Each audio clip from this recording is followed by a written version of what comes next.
Hi everyone. इस video में हम डिस्क्राइब करेंगे एक एनिमल को जो है सी एनिमल, और हम इसको पैराग्राफ की सूरत में डिस्क्राइब करेंगे। दोस्तों, अगर आप हमारी वीडियो पहली बार देख रहे हैं और इस चैनल पर नए हैं तो इस चैनल को कर दीजिए सब्सक्राइब, ताकि आपको ऐसे यूज़फुल लेसन मिलते रहें और आप अपनी इंग्लिश बेहतर बनाते रहें। और इस वीडियो को लाइक शेयर ज़रूर कीजिएगा। चलिए स्टार्ट करते हैं अपना आज का lesson. Describing an animal. This is a whale. It is an aquatic animal.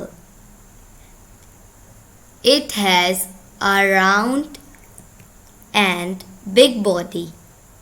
It has small eyes and a cute tail. It is usually blue in color.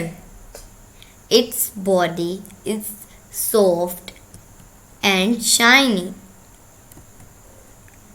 दोस्तों, आपको ये वीडियो पसंद आई हो तो इस वीडियो को लाइक करें और चैनल को सब्सक्राइब कीजिए, ताकि आपको ऐसे यूज़फुल लेसन मिलते रहें और आप अपनी इंग्लिश बेहतर बनाते रहें। और इस वीडियो को लाइक शेयर ज़रूर कीजिएगा। आपसे मिलेंगे अगली नेक्स्ट वीडियो के साथ। तब तक के लिए अल्लाह हाफिज़।